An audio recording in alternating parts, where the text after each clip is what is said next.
Nadia. Hi, Magnum. Thank you for joining us. Thank you for having me as well. Thank you. Okay, everyone. Well, if Angela's okay, we'll just let people in as they arrive. Sounds good to me. Okay. All right. So thank you, everyone, for coming. Welcome to the 5th talk and the final talk of 2021. And we're lucky today to have Dr. Angela Frattarola. Is that how you pronounce your name, Angela? Yes. Perfect, yeah. Okay. And she's going to give us a talk entitled Examining Different Approaches to Teaching in Teaching Academic Writing in Singapore. Dr. Frattarola is Director of the Language and Communication Center at Nanyang Technological University. And as stated in her short bio for the poster, she's over the past 20 years taught first-year writing courses as well as 21st century literature. In 2018, she published a book entitled Modernist Soundscapes, Auditory Technology and the Novel. And she's also published in multiple journals, such as the Journal of Modern Literature and Genre. Dr. Frattarola studies the pedagogy behind best teaching practice for helping students to become effective readers and writers. So please give a warm welcome to Dr. Frattarola. Great, thank you. Thank you so much, Mark, for that kind intro. And thank you, everybody, for coming out to listen to this talk when I'm sure you're very exhausted from a long semester of teaching and hopefully getting into a well-deserved break at this point. As Mark's intro showed, I'm actually, the bulk of my research and past work has been in studying literature. So I've been more on the humanities side, and I've always taught and helped to develop academic writing programs, but my research was always sort of, that foot was in the humanities and literature. So I've just started to enter the world of trying to publish in the social sciences. So it's been interesting and fun to start a new genre of writing. Before I get into my talk, I wanted to just begin with a story to contextualize what I'll be talking about today. When I first started as director of the Language and Communication Center back in 2018 or so, 2018, 2019, I wanted to create some community, more community among the LCC colleagues. And so I started having these sharing sessions where we might read some articles and then get together and discuss them. So for the first sharing session that I put together, I sent out to faculty 2 articles. One was a short one by Doug Hess from the Chronicle of Higher Ed, We Know What Works in Teaching Composition, and the other one was the last chapter in the anthology, First Year Composition. So I sent this out, and a colleague emailed me right back and said, hey, just a heads up, you might sort of throw faculty off with these readings because we don't really do composition studies, or it might be sort of something that people are unfamiliar with because we tend to use an EAP approach to teaching writing here. And I had heard of EAP, but I was like, what exactly is that again? So, he had kindly sent me a link to Highland and Shaw's Routledge Handbook for EAP. And I went and looked at it, and there's even a chapter in there, which I'll mention later, that compares EAP and composition. But it kind of launched me on this journey of trying to figure out, what are the differences between EAP and composition? What are people using in Singapore when they teach writing classes? And what's most appropriate for our students? And my hope is that by the end of today, I suggest a possibility of blending the 2 approaches, but at the same time, I'm simultaneously questioning if there really is that much of a difference between the 2 approaches, right? I think they share more than they have not in common, that they have differences, right? And I mean, this sharing session, just as an example, anecdotal example, it went off without a hitch. Nobody, revolted, saying, this is composition studies, we don't do this here, right? We had a great conversation, everybody was on the same page, and it made sense to everybody. So so yeah, that's sort of the launching point for where I basically started to sort of question, you know, and this is what the talk will cover today, is, you know, just thinking through, how do we define EAP and composition? Are there really differences? I did a survey that I sent out to Singaporean writing, not Singapore, the writing teachers, to try to figure out what approaches do people use usually, and I'll share that with you. That's also been published in the Asia Pacific Journal of Education, that survey. And then lastly, I'll get to this new course that NTU recently created, where I guess I would say I made more of a conscious effort to think about blending these two approaches. And like I said, though, keep in the background all along that I truly don't know if I could say with 100% sureness that there really is much of a difference between EAP and composition studies. I think they share more than they differ. So to begin, we'll look at this, just two definitions, right? One for EAP, and this is from Highland. And I hope you don't mind, I'm just going to read them through. This is my humanities background coming out. I like to have the text there. I need quotes to work with. So Highland writes that EAP is an approach to language education based on identifying the specific language features, discourse practices, and communicative skills of target academic groups, and which recognizes the subject matter needs and expertise of learners, right? So if I had to summarize something there that seems relevant to me, is it's you know, giving to students the tools to succeed within the academic world, right? And on the other hand, we have a definition from composition studies from Phelps, where he writes, composition is to study and teach written language, emphasizing the centrality of writing and literate practices to intellectual development, learning, and critical thought, to the rhetorical construction and negotiation of knowledge, culture, and personal identity, and to democratic participation, power, and work in an information society, right? So again, to generalize, I feel like, and what strikes me in these two definitions is EAP staying a bit more in the academic realm, whereas composition, I would say, is constantly sort of gesturing out to bigger issues like identity formation, or how is knowledge constructed at all, power relations, questioning institutions, and society more generally, right? I think it's also important to note that, you know, I think traditionally we define EAP thinking about it as for students who are learning English as an additional language, but in recent writing, I think the argument has been made, and I think it's convincing, that EAP really is for L1 and L2 learners, right? That it can apply to anyone, because it's the famous quote that academic language is no one's mother tongue, right? So it really is a new sort of way of writing and speaking for all students.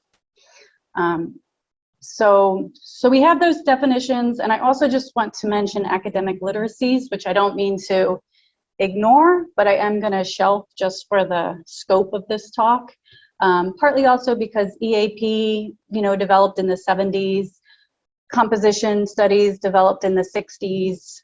So they both have these sort of longer, richer histories. And I would say both of them they are used for both, for general academic writing courses, right? Whereas academic literacies, which is a bit newer, starting around the 90s, and it's a bit more discipline specific, right? Discipline focused. So that's sort of my logic for just kind of keeping it simple, keeping it with EAP and composition, though I understand definitely that academic literacies is a huge, important field that we don't want to totally ignore.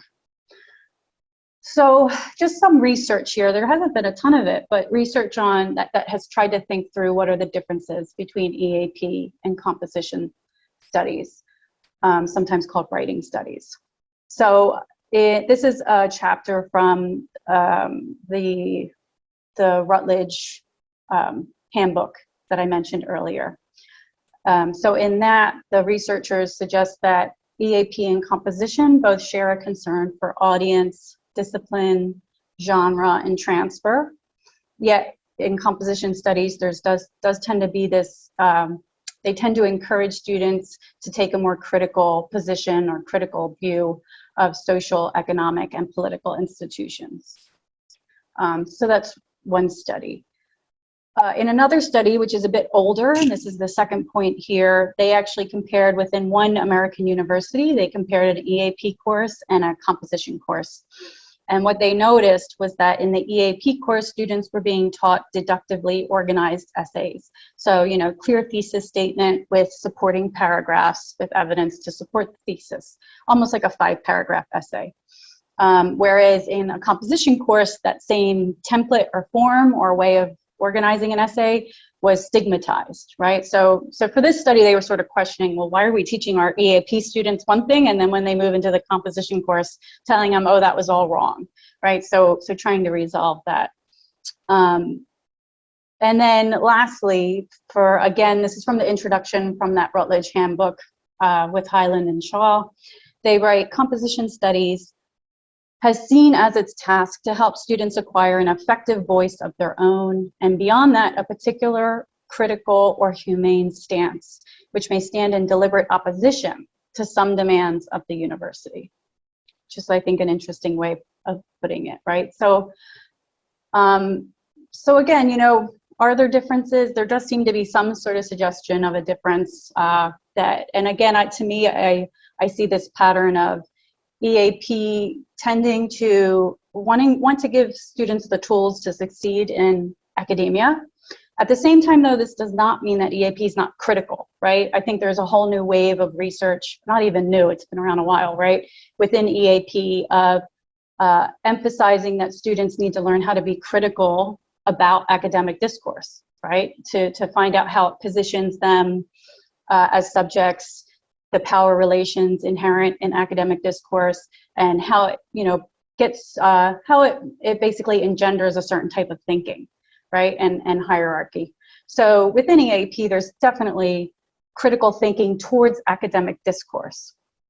And even in the, I think in that same Routledge handbook, Hyland talks about a course, an EAP course in Hong Kong, that, you know, where basically students are writing essays where they develop critical stances towards a social issue, right? So there's lots of caveats here, I think, in that EAP certainly takes critical positions, and I don't think it's right to categorize it as imposing grammar or templates on students oppressively or anything like that. But I do think that if we generalize, and probably to oversimplify, but to generalize, EAP tends to stay more within academia, giving students the tools for academic writing and the conventions and genre needs, expectations, whereas composition studies seems to often gesture out beyond the university to issues of identity and knowledge production and things like that. So one of the ways that I've come to think of it, and this is sort of a more recent thing that I feel like I have figured out, is that I've come to realize that in composition studies, there's often attention to habits of thinking. And this is something that I haven't seen so much in EAP classrooms or research. So this is just an example, one example from the Council of Writing Program Administrators, that they talk about, you know, what are some of the best characteristics for a writing program. And they list these habits of mind, they call it, right? It's curiosity, openness, engagement, creativity, persistence, responsibility, flexibility, metacognition. And I mean, this makes me think back when at my previous university where I taught academic writing in the US, I remember when we were trying to develop our programs as a writing program, what were some of our larger learning objectives for our students, and what were the habits of thinking that we wanted our students to leave our program with. And as we were trying to put together this list, one of my colleagues said, wait, are we trying to make them better human beings or better writers? And that kind of struck me, because I was like, yeah, one course, we can't make them better humans. Like these habits of thinking, and this is just to suggest, I think, the limitations of these habits of thinking is sometimes it feels like it's moving a bit too much away from helping students be better writers, and moving into this kind of realm of, these habits of thinking, I think, can be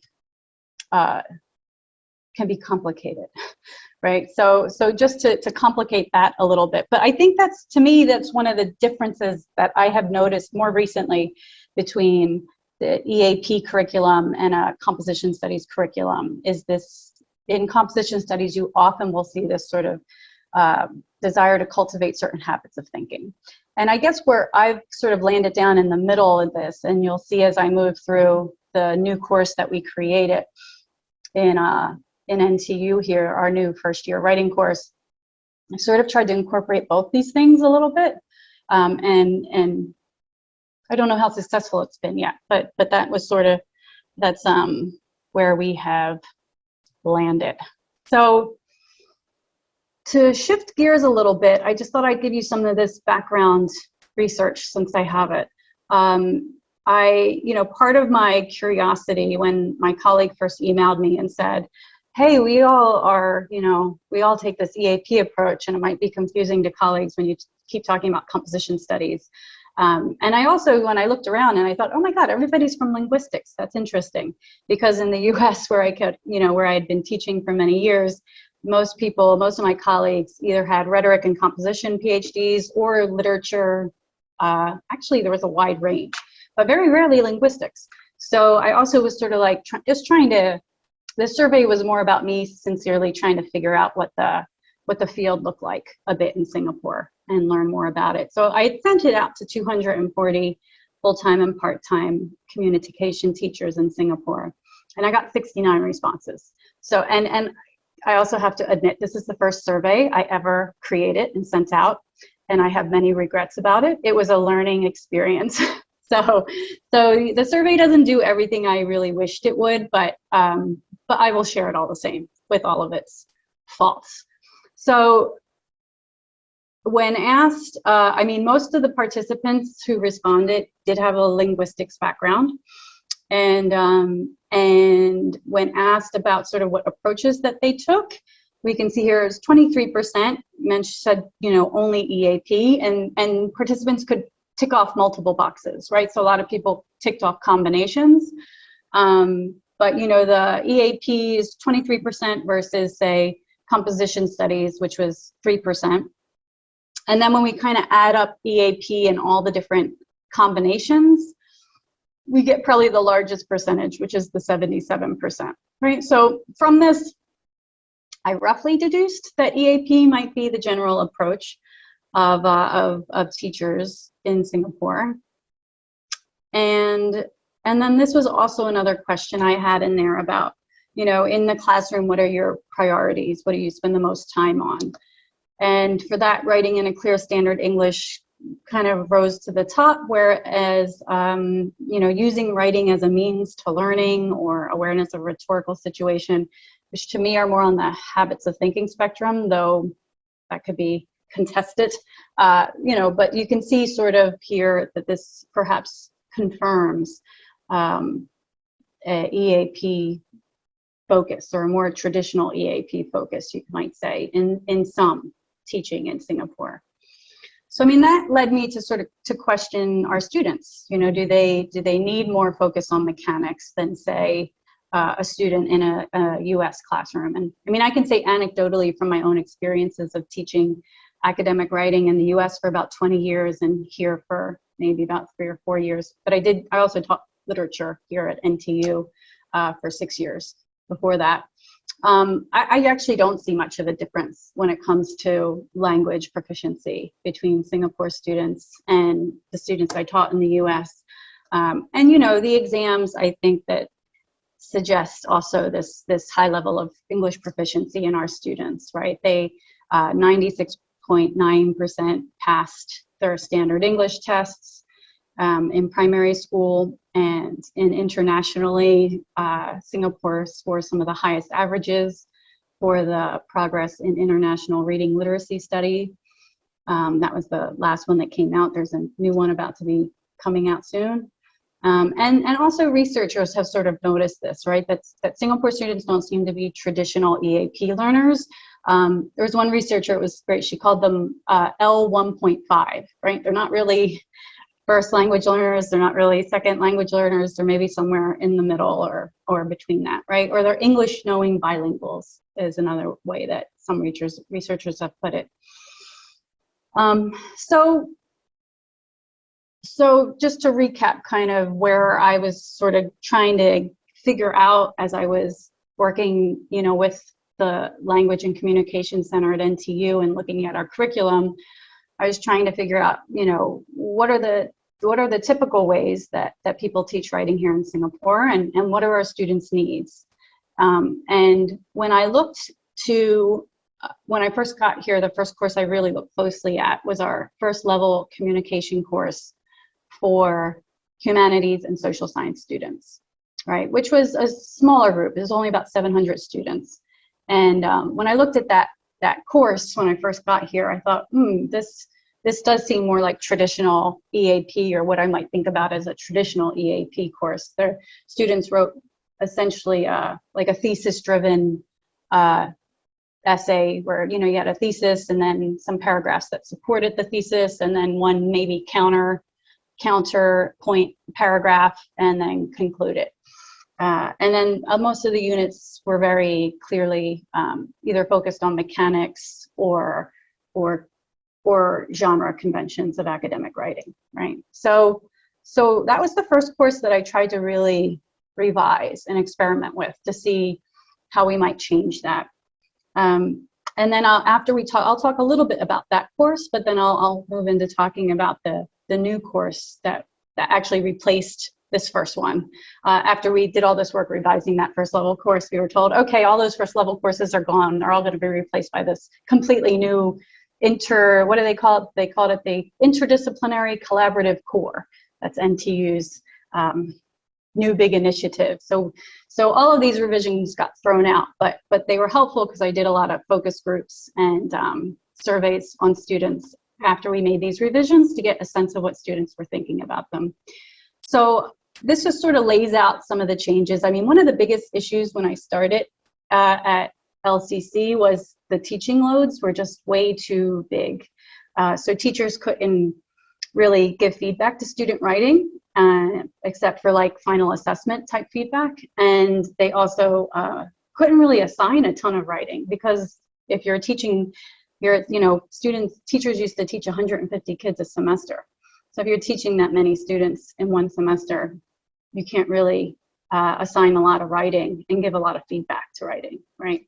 So the first thing I did was just try to negotiate a smaller teaching load and class size. So we got the class from 25 students to 18 students, and the teaching load from 150 students a semester to 54 students per semester. That sort of changed. I had to go up a little bit as I negotiated the new class, sadly. So now our teachers teach 4 classes of 18 kids. So not quite as good as this, but we're trying. It's a work in progress.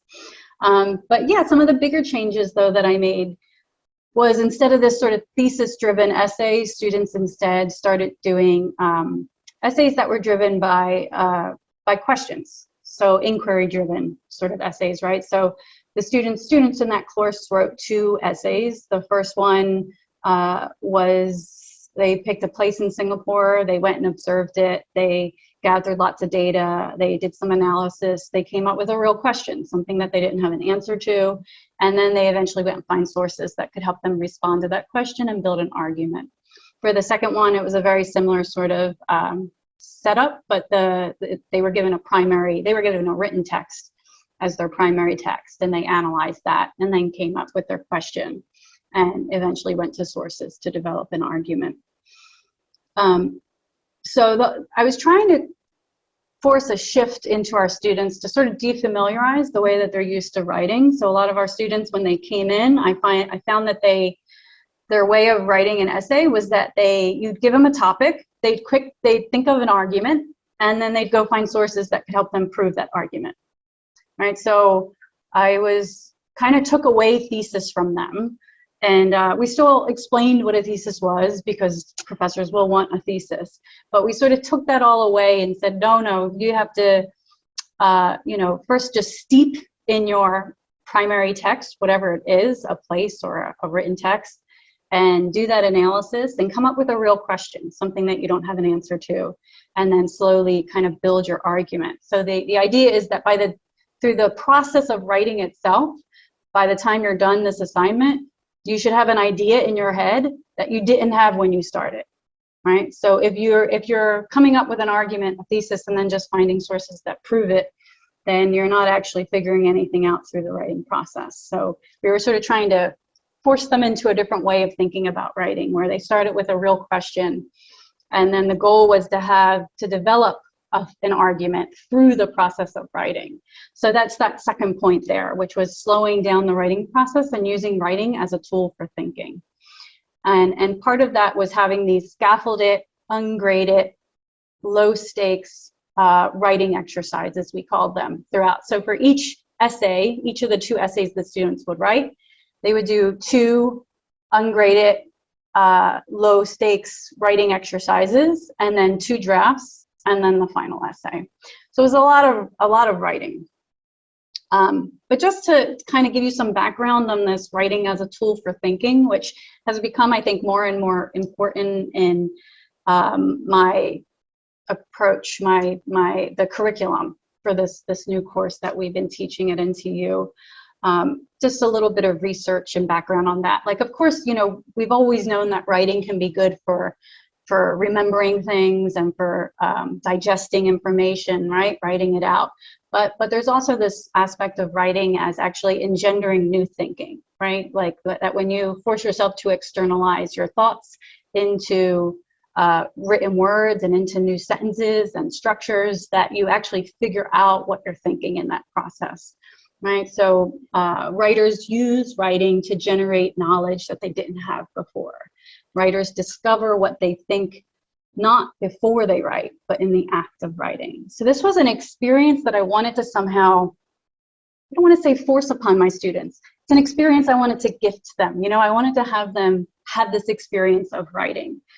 So that was sort of the thinking behind this, the scaffolded short assignments that were on the topic, but not necessarily, they weren't meant to be polished, finished pieces of writing. They were really meant to be, just experiment, get some thoughts down, do some thinking, get it on the page, see what you figure out through doing that.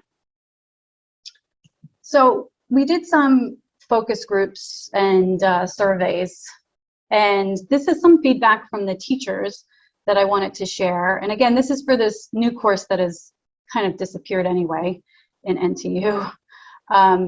But one teacher said, this was in a focus group, the pedagogy helps students to truly understand that writing is not a linear process, that it's very cyclical, where they have to constantly reflect and improve upon their writing. I find that it's especially useful for students who are scared of writing. They think, I've got to write something and make it perfect the first time round and just hand it in and it will be graded, right? So these non-graded scaffolded writing assignments and the drafts allowed them to took away some of that anxiety or fear of writing. Another teacher suggested the writing process was quite a novelty to them, and it just helped them think critically and reflect on how they could go about their own writing in the future, not just related to this course, right? So something in that constantly writing and revising and going back to it also hopefully made them more aware of themselves as writers, as they were taking in the teacher's feedback, thinking it through, and then figuring out how they wanted to move forward, what they wanted to revise or work on. And then the last teacher comment here, sorry. The writing process allows them to explore more rather than I'm just graded by the final outcome, because I've been with them throughout the journey. I know how their thinking has developed. It helps them to be more self-aware. That process of self-reflection is very important because many times we just did the assignment for the sake of the grade, for the requirement of the course, and there's not much reflection. Emphasizing writing as a process really did help them develop as a writer because it helped them to evaluate themselves as a writer. There's a space to think every single week about how I have progressed. Right. So, whoops, sorry. So yeah, this was the feedback from the teachers, and then this is the feedback from some of the students from the course. I like how we have steps in process leading toward our final paper. So it was kind of like I learned from my mistakes, and then I try to be better so that my final paper will get better. It was a journey, like it was a process. A good thing was that it let me know what I wanted to write. Weekly assignments helped me look back at what I've written and what I read every week. And it did help me formulate my ideas. And the weekly feedback also helped me make it stronger. So some of this feedback showed to me at least that these scaffolded writing exercises and drafts were doing some of the things we wanted it to do. Getting students to realize that through the process of writing, they could formulate their ideas, figure out what it was they really wanted to write, that the writing itself and developing an argument was more like a journey. It wasn't that you started with a thesis and then just proved it. And it also kind of allowed this more metacognition of sort of reflecting on what you just wrote, figuring out, you know, what mistakes were made, and then working on them yourself. So hopefully that, you know, self-motivated revision, right, of students making choices, figuring out what they want to revise, what they need to work on. Okay. And though I have to, sorry, I forgot one of the most important parts of that focus group though. Students were really annoyed by all the work. They complained bitterly in these focus groups about having to hand in writing every week. And this course, sadly, and this is like an NTU structure that I have fought against and I cannot beat, these courses are only 2 academic units rather than the normal courses of 3 academic units or subject courses. So, so students complained that this was so much writing and so much work for a 2 academic unit course. And I have to say teachers too were like, ugh, reading all these writing exercises is a lot of work. So the workload was something that, you know, it was a problem. So as we moved into, like I said, this course that I had done these initial revisions to got disappeared, and in its place, all the students now take inquiry and communication in an interdisciplinary world. And this is NTU's new initiative of trying to get students from different disciplines to be less siloed. So, you know, you'll be teaching a class and we'll have students from business, engineering, our ADM, our arts program, you know, the humanities, social sciences, science, all the colleges are all mixed in these classes.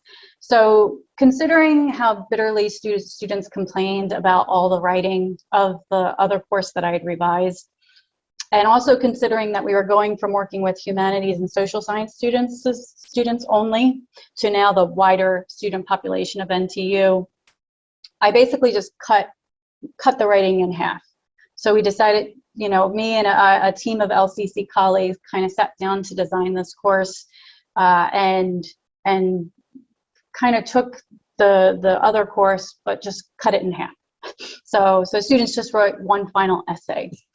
And, you know, we were sort of going towards part of the industry feedback that NTU had given us was just that, and it seemed especially for our engineering students that they wanted to get engineering students communicating their ideas to students from different disciplines, people from, you know, that weren't in their field, and just really working on how to get their ideas across to different groups and get exposed to different perspectives, right? So this is a breakdown of our new course that came out of that. I changed in the previous course that I'd used the term writing exercises, which I had always used, but I found that students still thought of these writing exercises, even though they weren't graded at all. Students still thought that they needed to be very polished, perfected pieces of writing. So I changed writing exercises into blog because I was hoping that the word blog would suggest to students that it could be very rough, that it was informal, that it didn't have to be polished and perfect, right? Because the whole point of this process writing is that we want students to get their ideas down without really worrying too much about perfection, right? So students write a blog, and for this course, we made it that students could pick either as a place in Singapore, a community in Singapore, or their own personal writing practices, right? So no matter what they picked, they would have a week or so where they had to just really research their chosen topic and go, if it was a place, they needed to go and sit there to record things, to take tons of notes, to just really be like a human recording machine and take in as much as possible, and then begin to do some analysis, to think about patterns. What were some tensions or binaries they saw? Were there any anomalies? What was, you know, what can they make of this? What was, maybe there was a minor detail, something that seemed insignificant that actually really is significant in some way, right? So, and this is a really hard part in the course, to get them to really pay attention to the details that they observe and to do that analysis of the details. We found, you know, students often want to jump to really well-worn, familiar topics, right? So maybe a very popular choice is students might pick a hawker center. And then they say, oh, hawker centers, will they survive Singapore? Well, how come Singapore's youth no longer go to hawker centers? How will they ever survive, right? So they kind of quickly jump to really comfortable, you know, things that you would see on Channel News Asia, which is fine, but we keep, I have this quote, dwell with the data, right? Which is, we keep telling them, just go back and really observe the place and think about what sort of nuanced observations or questions can you come to that are really just based in what you observed and noticed and could analyze in your chosen topic. So, you know, we try to suggest to them that if they pick these really well-worn topics and questions that feel very familiar and safe to them, it's going to be difficult for them to carve out a space of their own, right? That they'll end up probably summarizing other people's ideas on the topic, but they're going to have a hard time coming up with their own take on it, their own perspective. So this blog, though, that students submit, they get feedback on it, and then that eventually develops into their first graded assignment, which is just a 500-word observation piece of writing. It describes their place or their topic, whatever they had chosen, moves into that analysis of pulling apart the details, and then comes to a real question, right? So a question that they don't have an answer to. And we do lots of work with students on how to formulate questions that are going to go beyond yes, no, and kind of really motivate an essay, right? Motivate their research. After that, students move to the second blog, which is where they find sources that could help them respond to their question, right? So we do a lot of work with students on how to find reputable sources, how to summarize these sources, how to work with them ethically. But we also try to push students to go not with the first source that comes to mind or the source that's going to affirm the idea they already have in their head, but sources that are going to kind of disrupt their thinking a bit, right? Which is also, again, a very difficult point in the semester of how to get students to this place. And I don't think we've really succeeded in the curriculum just yet to do this. But, you know, we explained the idea of defamiliarization, right? Which is a term from Victor Shklovsky, a 19th century Russian formalist literary critic, but the idea, I think, applies where, you know, this idea of he says, you know, the purpose of art is to take the familiar and make it feel unfamiliar, to make us really perceive it anew in some way, right? So we try to get students to think about how they might do this with their very familiar topic, this place in Singapore, this community in Singapore. How are you going to get your reader to kind of, how might you use a source to shine some sort of new light on this, to make the familiar unfamiliar? We also talk a bit about debunking myths. So whatever might be the kind of most obvious narrative that you attach to this place or this community or this writing practice, how might you go against the grain of that or question it, right? What's the story under the story? Or try different ways to try to get them to be critical in some way, right? This is probably the critical thinking aspect of the course, and it's very difficult. We also, for some students, we might suggest, can you find sources from different disciplines so that you can get different disciplinary perspectives on your topic, right? But part of this drafting and the blogs and everything is just about trying to get students to avoid that premature editing, right? Because in research, it's shown that, when students are trying to perfect each sentence as they're writing, it often gets in the way of idea development, right? It stops the flow of their thinking. So we're trying to encourage them, and we say, your first draft's going to be messy. It's okay. It's not going to have perfect sentences. It's going to not structurally be totally perfect, and that's okay. It's a first draft. It's going to be, messy, and that's how it should be, right? That you want to get your ideas down on the page, and to allow the writing process to work, to think through your topic. So after the first draft, with this first draft, students do a peer workshop. And then with their second draft, they come in and see their teacher for a half-hour consultation and get feedback on the draft. Then they move to a presentation, an oral presentation, of their op-ed, and that's another grade. That's the second graded assignment of the course, and they get feedback on that as well, not just on presenting skills, but again on the content, on how their idea is developing.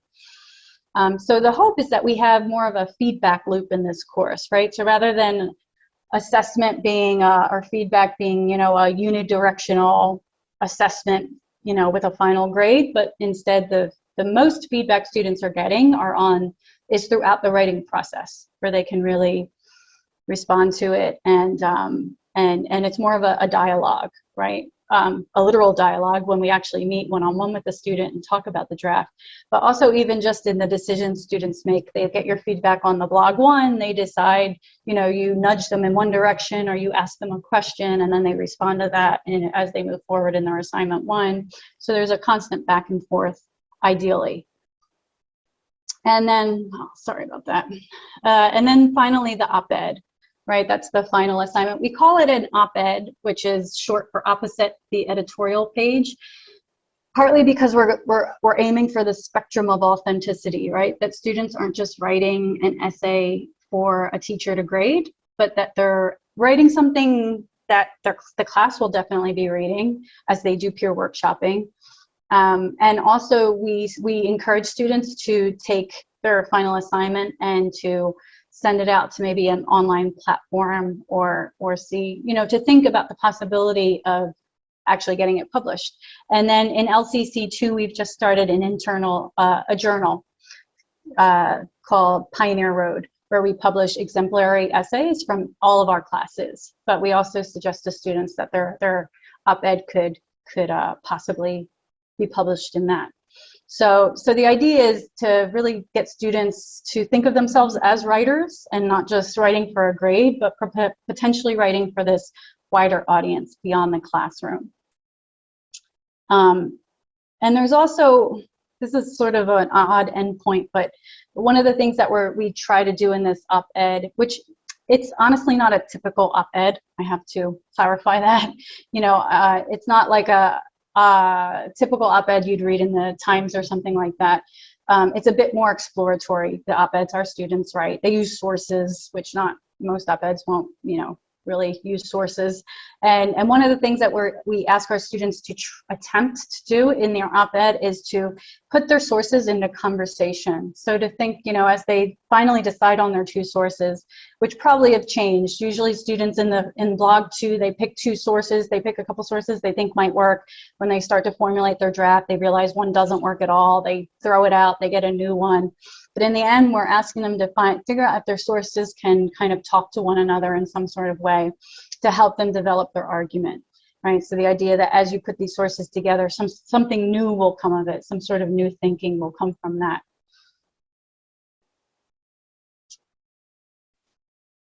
So this is some of the feedback from our students from the first piloting of this new course. And this is just what they said about the blogs. I isolated that because what I was most curious when I first read through a lot of this stuff was how they were perceiving this writing as a tool for thinking, this emphasis on the writing process. So students said that the blogs helped me to refine my writing and see what worked and what did not. The blogs provide me with a platform to practice my writing. Blogs gave us the chance to get inputs from our group mates, widen our scope of thinking. Blogs really helped me to prime a more analytic mindset before starting on any other assignments. I appreciate how I was able to constantly brainstorm different kinds of topics and concepts to focus on. Blogs really helped ease the writing process and made it easier for us to envision our text. They helped me get a better grasp of how to properly write my essay. The feedback given by my tutor is very helpful in helping me learn to write better. Helps me to organize my thoughts and pen down my emotions and what I saw. Right, so to sum up some of this sort of feedback from the first course that I revised and then this new course, when it comes to these sort of scaffolded, ungraded assignments, and particularly trying to get the students to kind of think about, to slow down the writing process. The negatives overall were just the workload. It's still a lot of work for our teachers, even when we cut it in half, having to respond to 2 blogs and a draft, along with all the normal graded assignments is a heavy workload for both teachers and students. But there's a lot of positives that I think make it worthwhile, right? That students can perhaps take more risks in these blogs because they're writing without the stress of a grade. They're just able to experiment and try things out. That, as some of the students said, it primes this analytical mindset and gets them thinking critically. That it gave them a place to refine and organize their thoughts, that they could learn from their mistakes as they worked on these, that it gave them, and this was, I think, one of the teacher's phrases, a space to think, right? So it allowed some time for metacognition, reflection on their writing, to think about, why am I talking about this? How might I make this more, effective? Or how might I revise this? Just the process of doing that much revision, I think, gets students to really stop and think about themselves as writers and what they're putting on the page. And then the hope was that this experience of using writing as a tool for thinking would transfer to other writing experiences, maybe beyond the university, or at least maybe in another class.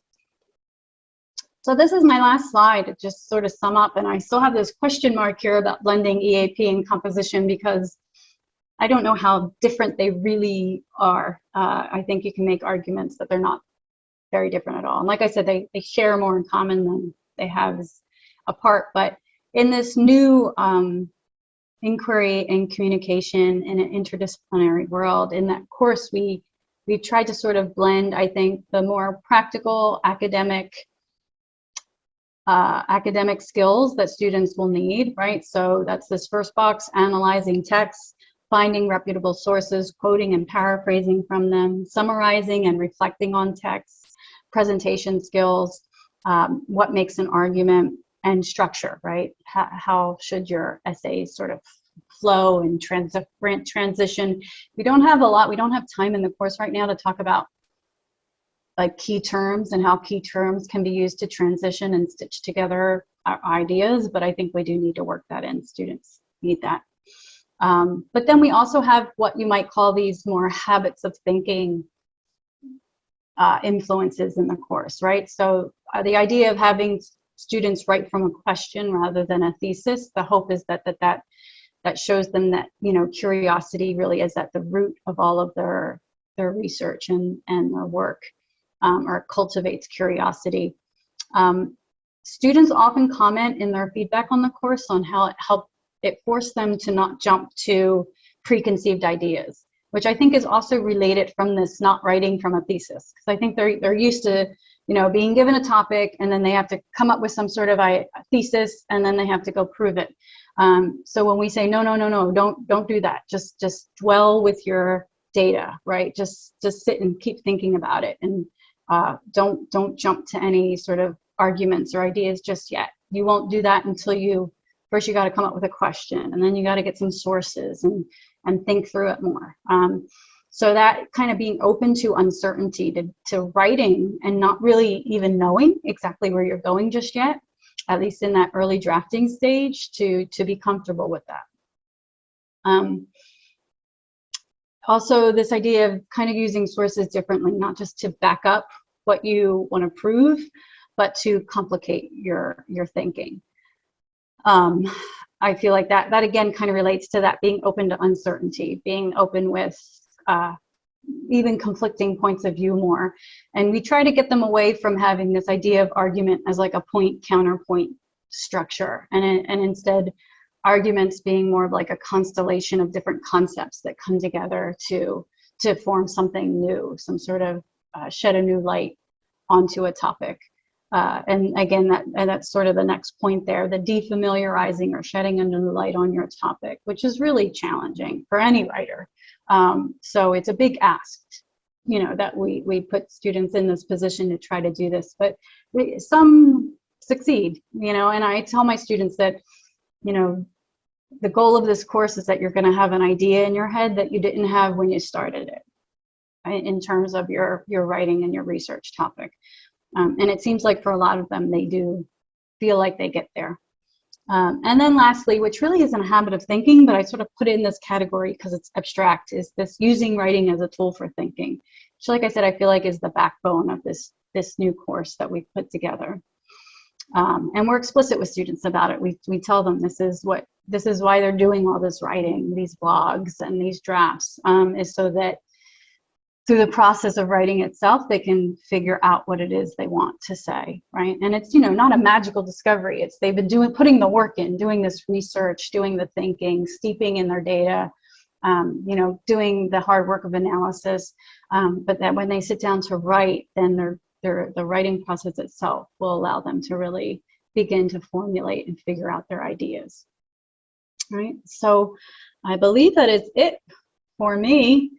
I want to thank everybody for listening to that, and I'd love any questions or thoughts or suggestions you might have. Thank you, Angela. Yes. If you have questions, you can either use the raise hand function or you can type them into the chat.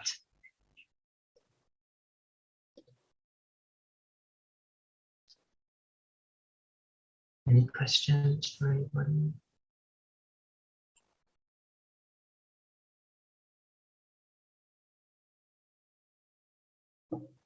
I was really interested when you were talking about getting students to defamiliarize particular contexts or debunk myths. Can you think of an example that you've seen while teaching on the program?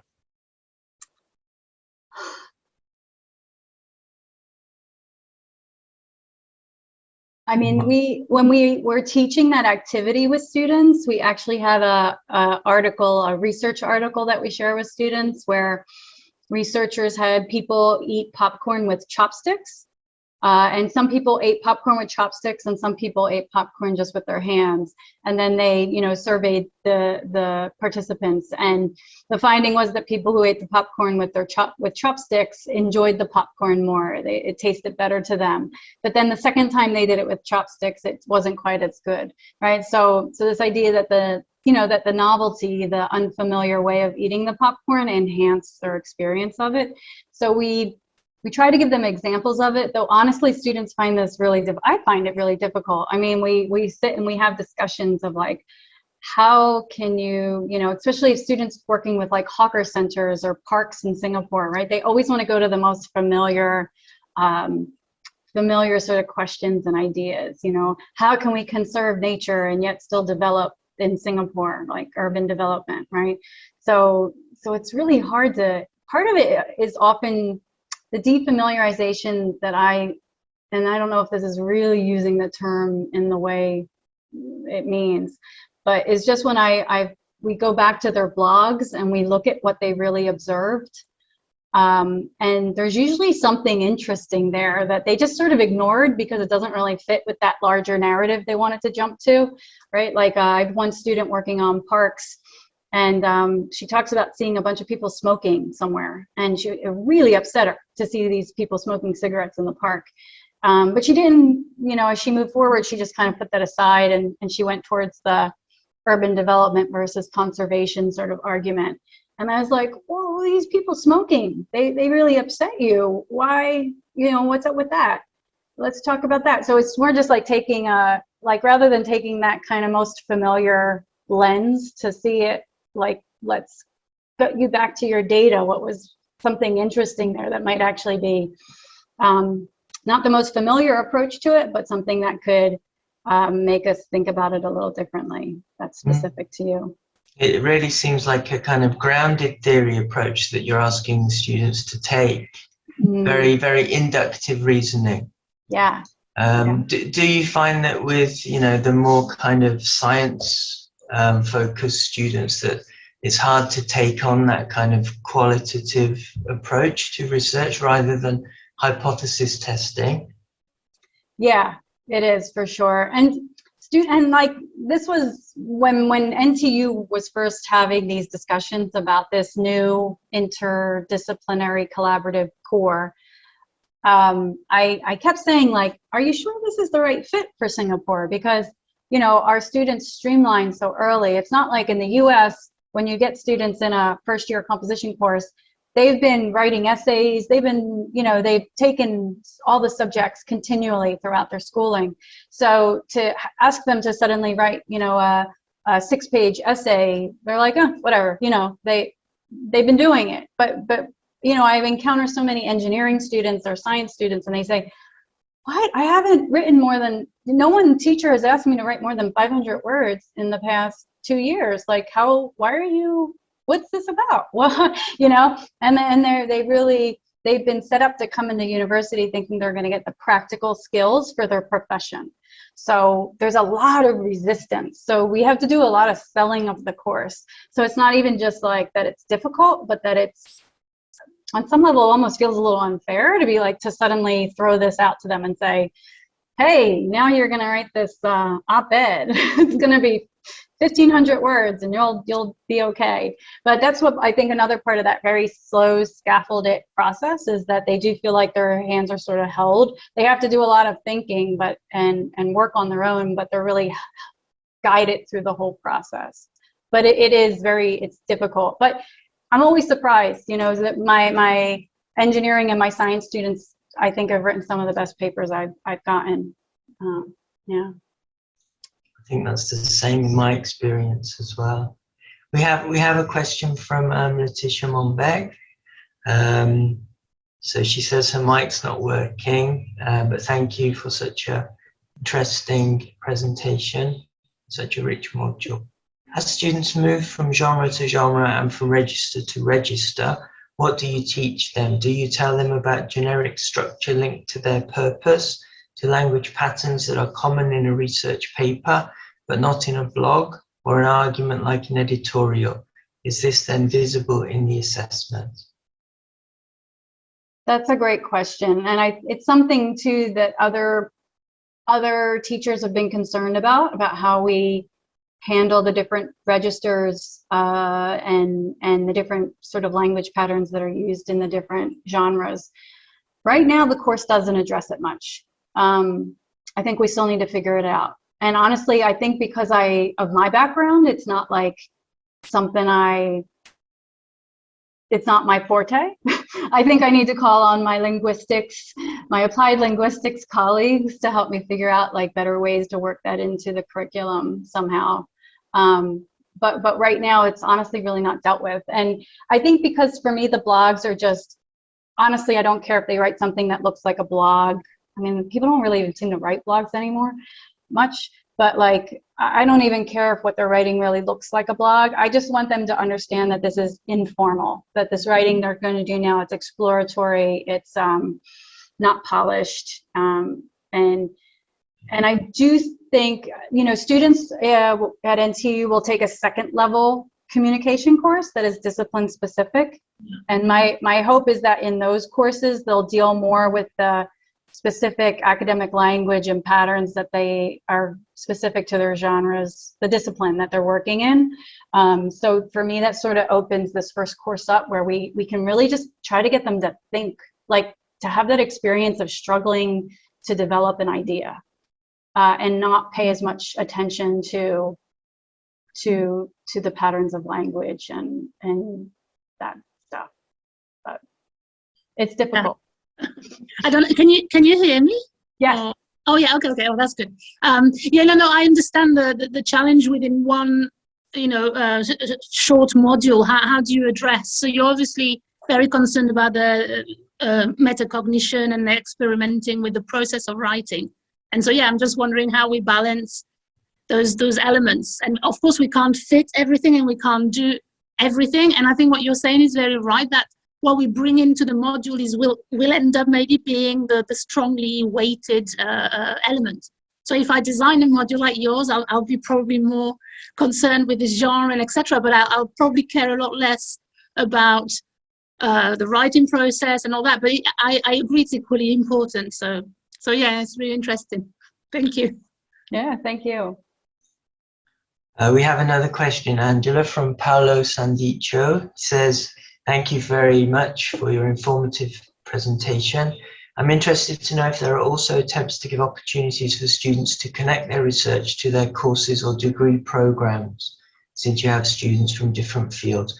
Have there been students talking about transfer at all? No, not yet. I mean, a lot of students will say, and this is again because they're so, I think, practically minded when they come in, that they want something that's really going to apply to their discipline. In the surveys that we've done and the feedback we get, they say, I can see how this, certain writing techniques that we might do, they can often pull out certain things and say, yeah, I could see how that's going to be helpful in my discipline. Even, forming a research question or just something as simple as using the databases, because we work a bit with that, right? Finding sources in the NTU databases and online. We do have the students do reverse outlines of their drafts. So once they have a draft together, to take it each paragraph and kind of sum it up, and then to kind of look at the entire flow of their essay and how their argument develops. Students often tell me, oh, when I see students years down the road, they say, I still do that reverse outline thing.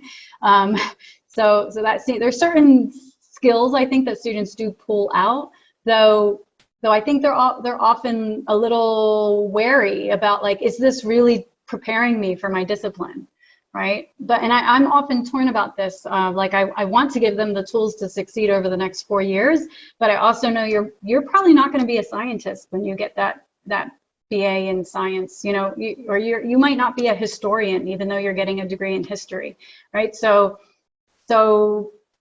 I'm always a little like of two minds, where I want to just give them skills that will make them, again, we come back to this better humans thing, which is way too big, but I want to give them skills that will help them with all the texts that they encounter in their life, and not just the tools to get through the next 4 years. So that's what they want. They want the tools that will just get them through the next 3 or 4 years.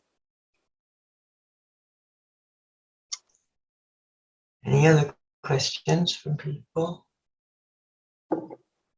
I have found, Nadia, sorry. Okay, sorry, I was just gonna, just a follow-up that I was thinking with that. I do, in the very first day of the semester, the students will usually come in group according to their degree. So the engineers will all sit at one table together. And so, and I am, part of the course, I tell all my tutors that you have to get them to break up. You say you have to have at least 3 different disciplines at every table. So they grumble and moan about this, but they oblige you and they go to a table with different disciplines. But then you do see them throughout the whole semester really helping each other, and they often will say, well, I'm a science person, so I don't understand how to do XYZ. And then the psychology student, or who, all the different, the students with their different disciplines will often sort of identify themselves as that, coming from that discipline, and either having a strength or a weakness or a particular angle that the other students in the table lack. So I think as far as that getting students out of their silos, what NTU wanted to do with that course, I see it working in the classroom itself, and that's fun.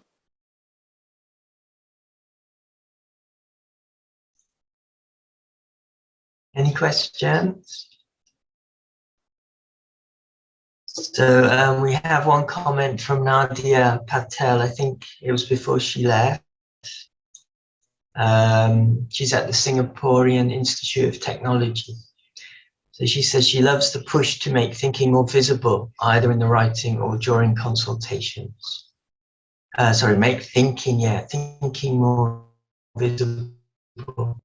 Yeah. So I suppose we're seeing a change here, because thinking is always, or in the past, it was kind of considered as a private, silent thing, wasn't it? So it's a different kind of view of knowledge, isn't it? To make thinking visible. Yeah, and I think it's when I, at least anecdotally, sitting with my students in the consultations, and I ask them, how's this course going for you? How are you feeling about it? And a lot of them say, this is I give the most time to this course, which is very frustrating, because, you know, it's not my degree and it's a 2AU course and it takes up the most time for me. And they said, but it's not really because of the assignments. Like, it's not that there's such a huge workload. It's just that the assignments, like, you really have to think when you're doing them, and think in a different way, like a way that I'm not used to thinking. And it takes a lot of time. So I feel for them, because this course shouldn't be like taking up the most time of all their courses. But at the same time, I'm like, yes, this is the whole point. You're thinking in a different way, or just, you know, being asked to think and to show that, you know, to engage a little more. Yeah. We have one more question in the chat. In your opinion, this is from Pradita Ramadani. Is it important for teachers to know about students' perceptions and preferences on approaches to teaching academic writing? That's a great question. I just finished reading one of our Eureka students. Eureka NTU is like they're like a select group of students. They're asked to do like a long research project.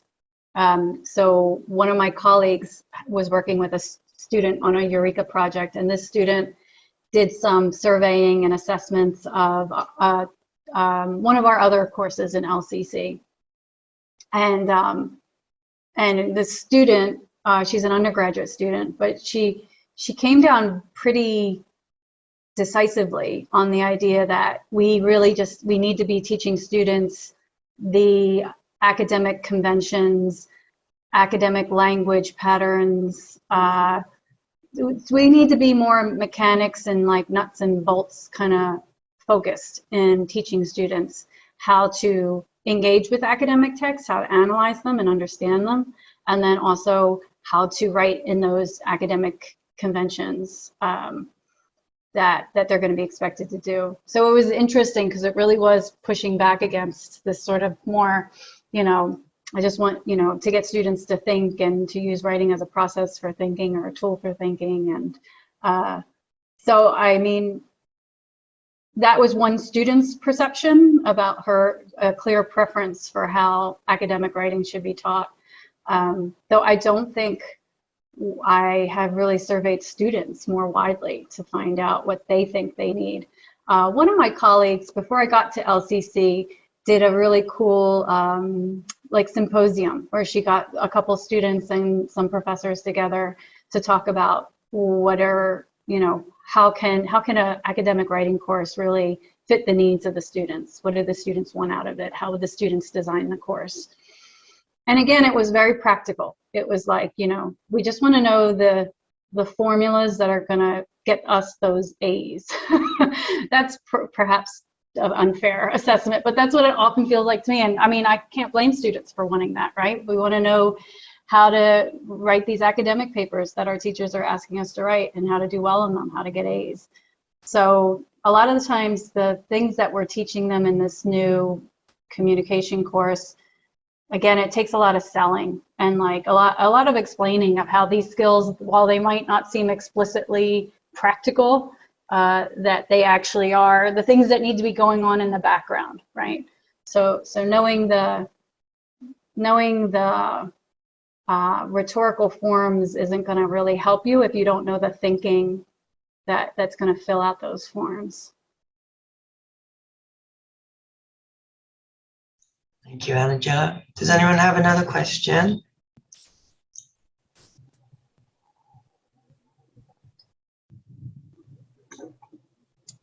Here we have a question from Daniel. Thanks for the great presentation. How well do you think students transfer the skills they learn to their destination courses? Yeah, that's a great question. I mean, I think transfer is still this elusive thing in writing classes in general, right? In my previous writing classes that I used to teach in the US, and near the end of the semester, I used to have all my students bring in a prompt from a different class that they were working, that they needed to write an essay for, or do some sort of written assignment for. So they would bring in the prompts, and together we would close read the prompts, and I would just explicitly explain, okay, you know, when we did this like work on summary and blah, blah, blah, and blah, blah, blah, that's what that teacher is asking you to do. So they might be using different language to talk about it. Or, you know how this teacher's here just asking you to develop an essay with an argument in it, and they said don't summarize, like make sure it's an argument and not just summary. Okay, that when we did this work, that's going to inform that.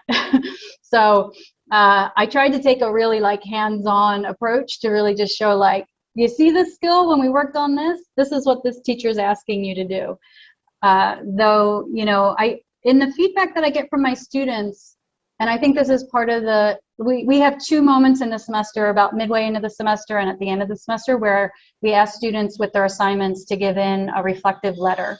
So to just sit and do some thinking about what they've learned so far, how would they name what they learned, you know, what do they feel like it could be useful for beyond this class, and what do they still want to learn? What do they feel like they haven't quite figured out yet to do as a reader or a writer or a presenter that they still want to figure out how to do?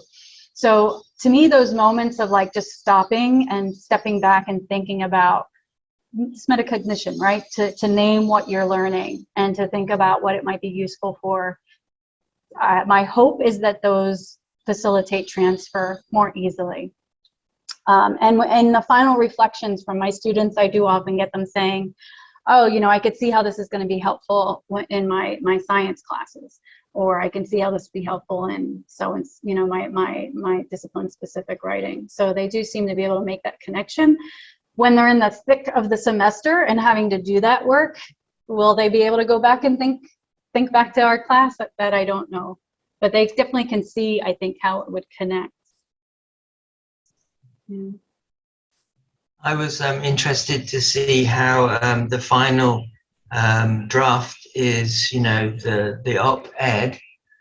Is it actually published for other students and for staff to read, or is it just, you know, hypothetical? Yeah, not all of them are. You know, we do a lot of peer workshopping, so chances are that a handful of students in the classroom will have read the op-ed for each student, but only the sort of the ones, well, you know, students have the option, they're encouraged, and we actually have a little section on, okay, if you want to send this out to an actual platform, online maybe, or something, how would you go about doing that, right? So we take students a bit through that, but usually a teacher is asked to invite a student who they think wrote a really excellent paper. That student is invited to submit their paper to our journal, Pioneer Road, and then it goes through an editing submission sort of process where a committee of LCC teachers read over the submissions and pick a handful of them to go into our journal. So it's nice too, the more we build up that journal, the more teaching tools the teachers have as well, because sometimes you're trying to teach something and the best way to do it is through models. So now we have a really wide variety of op-eds that our students have written that teachers can draw on in the classroom. Or even when you have a student who really is anxious and says like, what am I doing again? Can you show me examples? We can send them the link to our journal and say, read all these. These are different ways to go about doing it. And was the journal set up in particular for that, so that students would have that outlet? Like have access to the journal, to Pioneer Road? Was Pioneer Road set up for the op-ed, or was it set up for other reasons? I just, when I first came to LCC, my previous program had a journal of exemplary student writing, and I always found it really helpful as a teacher to be able to go to those models. partly for my own knowledge, to be like, okay, this is sort of what I'm trying to get them to write something like this. But then also for students to say, okay, let's read, let's just read 3 introductions from 3 different essays in this collection and try to find patterns. How do they do things differently? But then what do we see carry through each introduction, right? So things like that, it just can be very helpful. So when I first came to LCC, I kept saying, I want to put together a journal of all of our, exemplary student writing. And when this new course came along, that seemed like a good opportunity to really force it along. And thankfully, one of my colleagues, Carrie, kind of really took it under her wing and made it happen. So I'm part of the editorial committee, and we put a link to it on our NTU Learn, our Blackboard sites, so that students have access to the journal.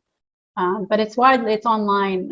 We don't really, at the moment, circulate it beyond LCC or NTU community, but it could definitely, it's meant to be kind of a wider audience. Yeah, because myself and a few of my colleagues here, we teach on the ideas and exposition modules at University Town here. And, we've co-authored some papers with students and we've published them in journals, extended their research papers. But we've all been talking for a long time about, having a, kind of more centralized outlet for the good papers. So, yeah, that's definitely something we need to do, I think.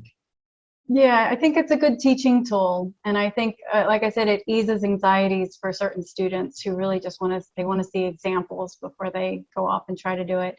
And it's clarifying as a program to look at these exemplary models, because you get a sense of what other people are doing in the classroom. These really are the culmination of a teacher's slogging through and all this work that they've done with the student all semester. So it's great to see the different ways that teachers kind of envision what the op-ed goal is, because it is a bit fuzzy. It can go different ways. Hi, I just have a very simple question about this.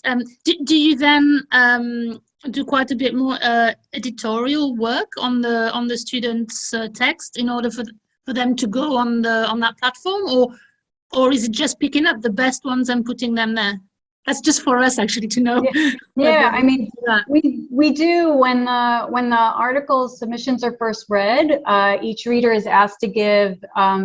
Either it's kind of like a journal, right? Like a straight accept, this is good to go, or accept, but the student should maybe think about these revisions. Okay. So, and it's usually accept, but they need to go back to it and do some revising.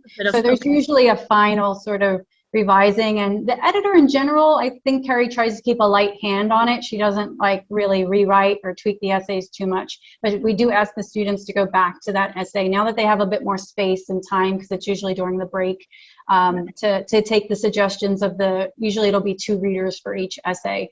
So to think about the suggestions of the readers and think about how they might revise it a bit more. Okay, and the reviewers then are mostly the teaching staff, or do you get some of the students as well? No, it's just us for now, because it's okay. Yeah, we've sort of limited it. You can't just ask every student to send all of their essays, so we're trying to sort of even limit the amount of submissions we get. We just ask teachers to find 2 students to submit the essays of those 2 students. Yeah, that sounds very feasible for us to do something like this. Yeah. So I think we have a final question, Angela, if you don't mind. Not at all. Hi, Angela. It's from Chao Fan. He's at CLC here. Thank you very much for your great talk. It's very interesting and informative. I was wondering how the instructors give feedback. Do you give more feedback on thinking and composing processes rather than on language and grammar, or does it depend on the individual student's needs? Great, thank you. That's a great question. We definitely we try to give feedback focused on the thinking and composing process. One thing I learned in that first round of focus groups I did with the first course I revised, talking to many, many students, is that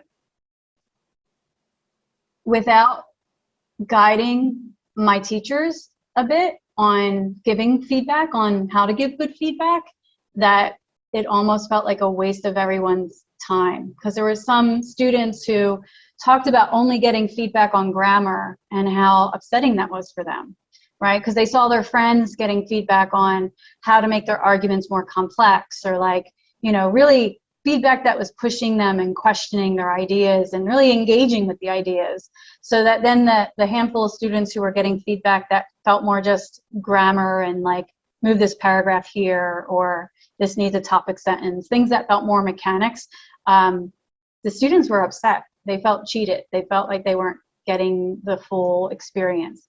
And that made me realize, like, oh my God, I need to help. We need to do more workshops on how to leave feedback, right? And the other thing that was difficult was, for a lot of my faculty, giving feedback on drafts became like a full-time job. Like they really, you know, and I think the first time you're doing it, because a lot of them were really used to giving final assessment feedback, right? Here's your, you know, that final assessment sort of grade feedback. They've been doing that for a long time and they were great at it. But because of the LCC structure, a lot of them hadn't been giving feedbacks on drafts. So this was sort of a new terrain, and I think for a lot of, it's hard at first, right? Because you sometimes leave too much, and then there's a middle ground there, right? So I tell my faculty that if they see patterns of grammatical errors, right? Like if a student clearly has one particular problem and you can isolate it and circle it and say, hey, I see you have a subject-verb issue, like here's a link to a website where they talk about that. You know, I'll circle a couple other moments where you have this problem in the essay. But really, the idea is these drafts are going to change so much, right? I really want to see revision from that first draft to their final op-ed. So part of it, and I even tell my students this when they're doing their peer review, I said, don't worry about grammar. Don't correct each other's grammars. You're not like, you know, there with the red pen to say, oh, this is a split infinitive or something. That you're really there to question each other's ideas and to push each other in your thinking, and to you know, think, was this source satisfying? Do you feel like this source really helped this essay along, or do you think there could be a different source that would be better? So to kind of really pull apart the essay more on the level of the thinking and the way it's put together. And that's the same sort of feedback that we ask the tutors to give as well. And this is sort of a losing, you know, I get emails from professors in the university saying, my students, their grammar is so bad, you guys got to work more on the grammar stuff. And I'm like, I'm not convinced that one course is going to like fix a student's grammar problems. I think they just need to read more and write more. So that's what I try to give them, more reading and writing. And, you know, like I said, if we see a pattern, we point it out for sure. But for the most part, it's on the level of the thinking and the source usage, and you know, their argument, how it's developing, the thinking, their analysis, their reflection. We focus on those things most. I suppose if you have models of writing that you value, that students have access to, then a lot of it can be kind of noticed from that. That's a good idea. But sometimes students, perhaps my opinion, sometimes they need a little bit of guidance about how to notice. That's all. What structures are common to good papers, that sort of thing. For sure. All right. Well, thank you so much, Angela. Thank you. We've made you work hard today. I'm sorry about that. Oh, it was really it was fun to share this. I hope it was useful or interesting to some people out there. So thank you for inviting me.